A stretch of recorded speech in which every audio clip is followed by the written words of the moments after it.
ایمان پہلے کس پر لائے؟ ایمان رسول پر پہلے لائے نا.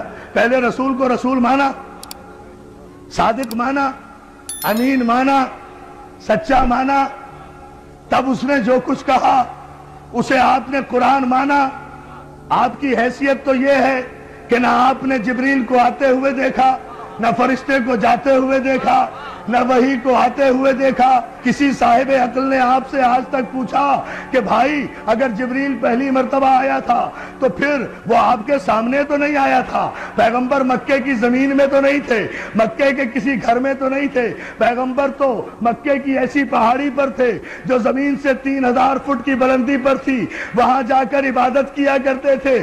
آپ ہی نے لکھا ہے، آپ ہی نے تو لکھا ہے کہ مکے کی ایک پہاڑی پر جا کر پیغمبر عبادت کیا کرتے تھے.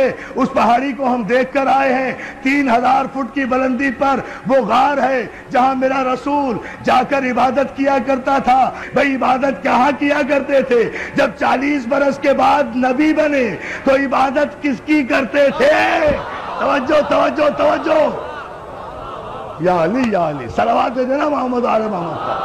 میرا دیکھے نا ذات تو بھائی کس کی عبادت کیا کرتے تھے، کیا پڑھا کرتے تھے؟ اور اگر خود کچھ اور پڑھتے تھے، ہم سے کہا الحمدللہ رب العالمین پڑھو. اللہ جانے یہ جملہ آپ غور فرمائیں گے یا نہیں. خود کچھ اور پڑھا کرتے تھے نماز میں، اور سارے مسلمانوں سے کہا کہ الحمدللہ رب العالمین کے بغیر کسی کی نماز ہی نہیں ہوتی. تو کیا رسول کے قانون بدلتے رہتے ہیں؟ آپ کو پتا کیسے چلا؟ یہ عبادت جو پیغمبر کیا کرتے تھے، کئی رات عبادت میں مصروف رہا کرتے تھے. آپ نے خود لکھا ساری رات عبادت کیا کرتے تھے. ایسے ہی میں فرشتہ، پورے مجمع کی توجہ ماشاءاللہ، ایسے میں فرشتہ آیا تو اور کوئی تیسرا تو نہیں تھا. جب پیغمبر عبادت کرتے تھے، بھئی جتنے بھی مسلمان ہوئے ہم سب کا احترام کرتے تھے، کرتے ہیں، کرتے رہیں گے. جتنے بھی مسلمان ہوئے، ظاہر ہے بڑی منزلت ہے ان عظیم المرتبہ انسانوں کی جو کافر سے مسلمان ہو گئے، ہم تسلیم کرتے ہیں. لیکن جتنے بھی کافر مسلمان ہوئے ہیں عزیزان محترم، وہ بقول آپ کے اعلان رسالت کے بعد مسلمان ہوئے ہیں نا. اعلان رسالت سے پہلے تو کوئی مسلمان نہیں تھا. جب مسلمان نہیں تھا تو کوئی راوی بھی نہیں تھا، کوئی روایت بھی نہیں تھی، کوئی حدیث بھی نہیں تھی، کوئی محدث بھی نہیں تھا، غار میں کوئی موقع کا گواہ بھی نہیں تھا. یا جبریل تھا، یا رسول تھا، یا پہلی آیت تھی. اب آپ نے لکھ دیا کہ یوں فرشتہ آیا، یوں اقرا کہا، یوں رسول نے کہا، میں نہیں جانتا. یوں جبریل نے بھیجا، یوں دبایا، یوں رسول کو پسینہ آیا. توجہ توجہ توجہ. حیدری وہاں تو یا جبریل تھا یا رسول، تیسرا کوئی ہے نہیں. تو یہ سارا واقعہ راوی کو کس نے بتایا؟ جبریل نے. یہی تو فرق ہے امتی میں اور رسول میں کہ بشر پر اگر فرشتہ نازل ہو جائے تو سانس بھی نہیں لینے دیتا. توجہ توجہ توجہ توجہ. درس دیکھے نا، زمین پر آنے کی مہلت بھی نہیں دیتا. توجہ ہے نا عزیزان محترم؟ زمین پر ہو تو آسمان پہ جانے کی نوبت نہیں دیتا، آسمان میں ہو تو زمین پر آنے کی نوبت نہیں دیتا. اور میرا رسول وہ ہے کہ جس پر 23 برس میں 23,000 مرتبہ فرشتہ نازل ہوا. سلام کرو ثبات قلب معصوم کو کہ جس کے قلب میں نہ جنبش ہوئی، نہ لغزش ہوئی، نہ حرکت ہوئی. اس لیے کہ فرشتہ جو ہے وہ بھی تو معصوم ہے نا، کہ اس وقت غار میں کوئی نہیں تھا رسول کے علاوہ اور جبریل کے علاوہ. اور پیغمبر غار سے اتر، پورے مجمع کی توجہ، پیغمبر غار سے اترنے کے بعد نہ کسی محلے میں گئے، نہ کسی دوست کے پاس گئے، نہ کسی بت پرست کے پاس گئے، نہ کسی کافر کے پاس گئے، نہ کسی مشرک کے پاس گئے. پیغمبر سیدھے، آپ نے لکھا ہر سیرت کی کتاب میں، ابن حشام سے لے کر شبلی نعمانی تک ہر ایک کی کتاب اٹھا کر دیکھیں، سب نے لکھا کہ پیغمبر سیدھے جناب خدیجۃ الکبریٰ کے پاس گئے ہیں، فاطمہ کی ماں کے پاس گئے ہیں. سارا واقعہ انہیں بتایا ہے کہ پہلی آیت کی شان نزول کیا تھی تو میں یہ نہیں دیکھوں گا کہ راوی کیا کہہ رہا ہے، اس سے احترام رسول مجروح ہوتا ہے۔ مجھے تو یہ بتاؤ کہ خدیجۃ الکبریٰ نے کیا کہا، جو ہے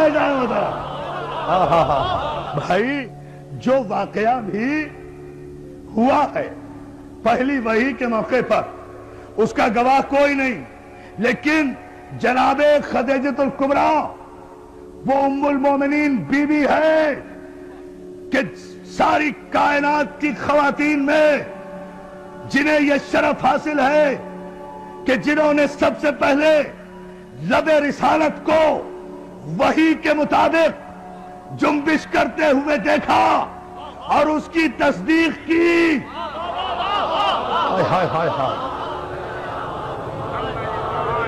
جناب خدیجۃ الکبریٰ وہ خاتون ہیں کہ جنہوں نے اس وقت تصدیق رسالت کی جب کوئی تصدیق کرنے والا نہیں تھا۔ تو اس پہلی آیت کی راویہ یا تو خدیجۃ الکبریٰ ہوں گی، یا ابو طالب ہوں گے، یا جبریل یا رسول۔ ان چاروں میں سے مجھے بتاؤ کس نے روایت کی کہ جبریل نے جب اقرا کہا تو پیغمبر نے کہا میں پڑھا لکھا نہیں ہوں؟ کمال ہے۔ آپ مجھے بتائیے کہ اگر یہاں بھی میرے پیغمبر کی تو توہین نہیں ہوئی،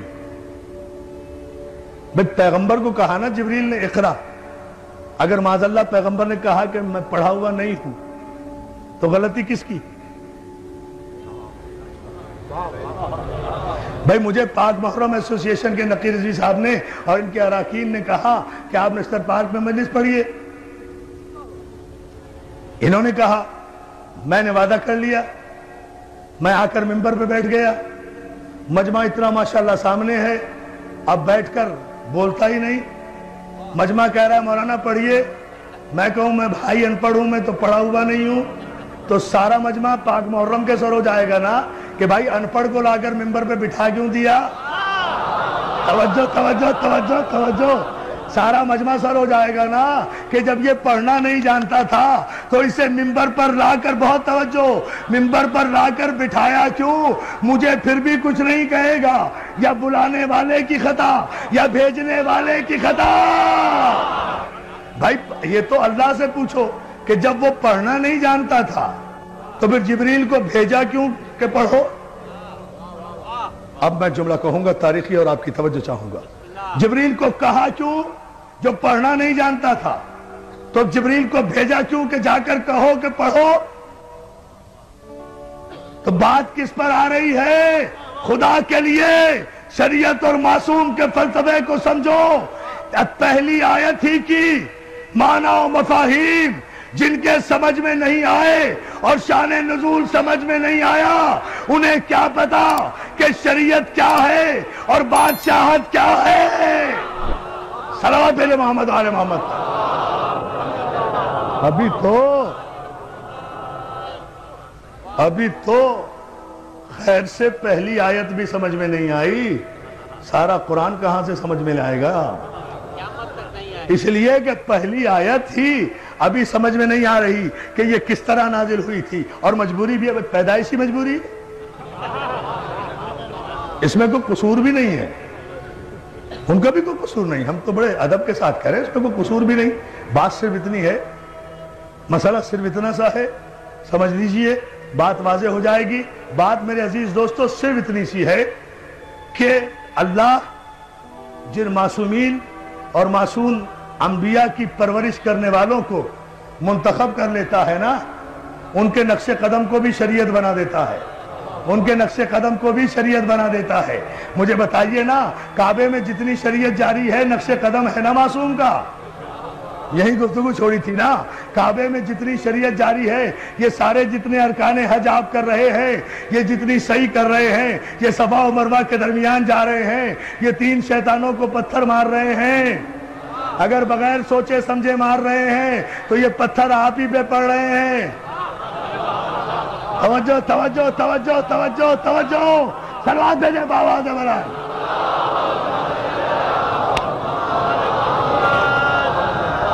اگر فلسفہ حج سے آگاہی نہیں، یہ سب کچھ کیوں کر رہے ہیں؟ کیوں؟ کچھ ابراہیم نے ایسا کیا، کچھ اسماعیل نے کیا، کچھ اسماعیل کی ماں نے عمل کیا۔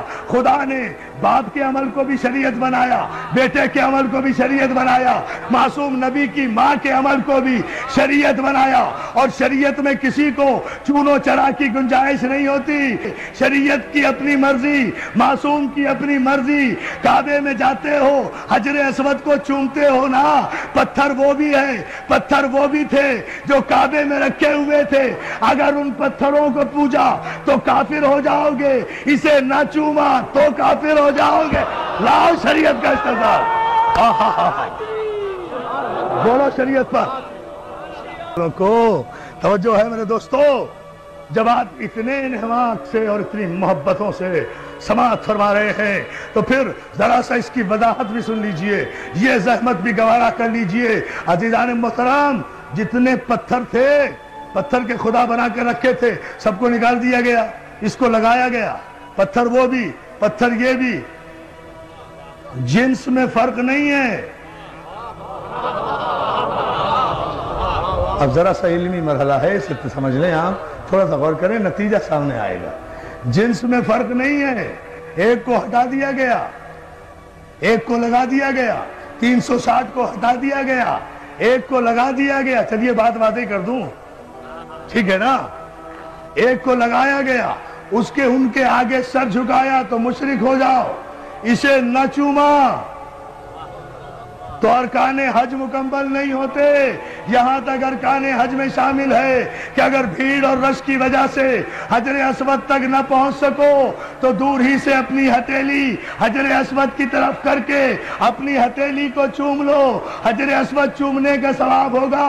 تو مولانا رش کی وجہ سے حجر اسود تک نہیں پہنچ سکے نا، اصل تک نہیں پہنچ سکے تو ہتھیلی یا انگلی کا اشارہ کر کے چوم لیا نا، وہی ثواب ہوا۔ تو اور ہم کیا کرتے ہیں؟ ہم بھی تو مجلس کے بعد اگر کربلا نہیں پہنچ سکتے تو انگلی کے اشارے سے السلام علیکم یا علی یا علی یا علی، سلام دینے محمد آل محمد پر۔ ایک عجیب فلسفہ کہہ گیا ہوں، ایک عجیب رخ سے اتنی احتیاط، پوری توجہ آپ کی چاہوں گا۔ عزیزان محترم، مولا آپ کو سلامت رکھے۔ اس مسئلے پر آپ غور کریں، یہ تو سارے مسلمانوں کا متفقہ مسئلہ ہے نا، حجر اسود کو چومنا۔ کیوں؟ وجہ صرف یہ ہے، کوئی وجہ نہیں ہے اس پتھر میں، کوئی پھول نہیں لگے ہوئے، کوئی یہ ڈائمنڈ نہیں ہے، کوئی ہیرا نہیں ہے، مگر 1 کروڑ تاج محل قربان حجر اسود پر۔ 1 کروڑ تاج محل اور شیشے اور سونے کی عمارتیں قربان، ہیر اور جواہرات کی کانیں قربان حجر اسود پر۔ کیوں؟ خدا کے لیے پورا مجمع توجہ کرے، اس لیے کہ میں اپنی تقریر پر اب توجہ نہیں دلوا رہا، میں قیامت کے شعر پر آپ کو متوجہ کر رہا ہوں جو بر وقت مولا کی مدد سے مجھے یاد آیا۔ عزیزان محترم، کوئی وجہ نہیں ہے، وجہ صرف یہ ہے، اب سمجھ لیں آپ، شریعت بھی سمجھ میں آ جائے گی، معصوم بھی سمجھ میں آ جائے گا۔ علی نے توڑ کر بت، کوئی دلیل نہیں ملتی، یہ شریعت میں شامل کیسے ہو گیا؟ علی نے توڑ کر بت حجر اسود کو دیا بوسا۔